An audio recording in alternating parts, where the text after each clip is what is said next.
Hey guys, make sure you stand till the end. One common mistake people make when replacing fuses relays that can cost you thousands of dollars in repairs. Stay with us, we'll explain what it is.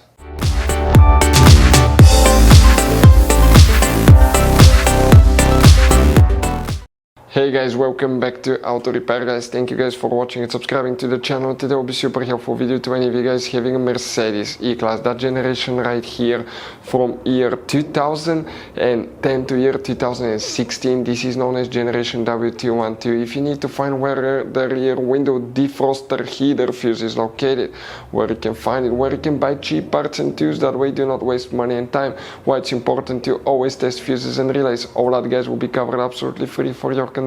Make sure you stay until the end. So before we start, let us tell you a little bit about us guys.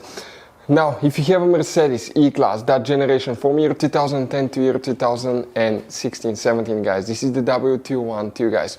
We're going to have a video for every single fuse relay on that car, why things do not work, why we're making this one, because we're trying to save you time and money guys. Let's say you're down the road in the middle of nowhere, your car does not start, you need to find where your engine starter fuse relay is located guys, where you can find fuel injection system fuses, fuel pump fuses. All you have to do, come to the channel, watch that video, 1-2 minutes, you're back on the road guys.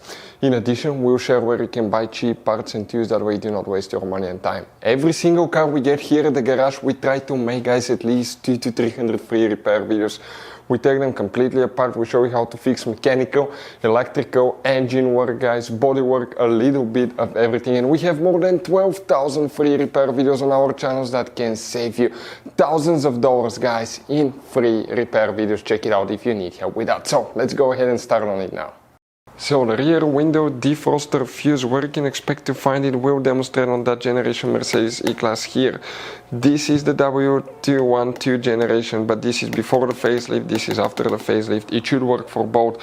You guys have multiple fuse boxes in that Mercedes, and we're working one that's in the trunk. Open the trunk. On the right side, under this cover, you have a fuse box. Open it, and you will find a main trunk fuse box with a layout like this one here. Now, before we guys continue, let's explain quickly why it's always a good idea to test fuses and relays. So it is super important guys to always test fuses and relays, and something else as well, common mistakes people make. Sometimes you may think that a fuse is good, or you cannot actually see if the fuse is clearly burned, and in that case guys you may put the fuse back together and you may end up spending money and time on parts you don't need, and all we had to do is just test the fuse. So we'll put a link in the description of the video below how to test the fuse. It takes only a few seconds to find out for sure if it's good or bad. The same thing for relays guys, okay? Some of those could be really expensive on cars, so we'll put a link in the description of the video below how you can test relays. And for some certain fuses guys, it's important to disconnect the car battery when removing them, otherwise you can burn the electronics. And for instance, working on airbags, fuses or anything like that, you need to wait at least 1 hour after disconnecting the car battery. And if you're not qualified and certified to work on airbag system, I will never recommend to do that guys.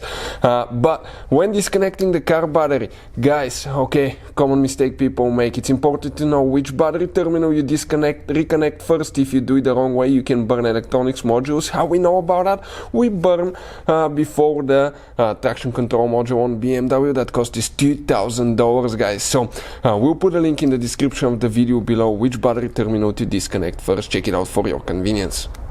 So where is the rear window defroster heater fuse? Oh, by the way, if you need to buy any fuses, relays, tools, parts for your Mercedes or any car at a really good price, quick shipping, we'll put the link in the description of the video below for your convenience. Please check it out, that way you do not waste your money and time. That's where we get all our tools and supplies from. The fuse for the rear window defroster. Next to every fuse on the left or the right side, you may have fuse numbers that will indicate that fuse. And the one that we need to find for the rear window defroster heater is fuse number 49. It's that big 40 amp fuse guys. If you have any questions, let us know. Hopefully the video was helpful to any of you trying to find the defroster fuse on Mercedes E-Class, and see you guys next time.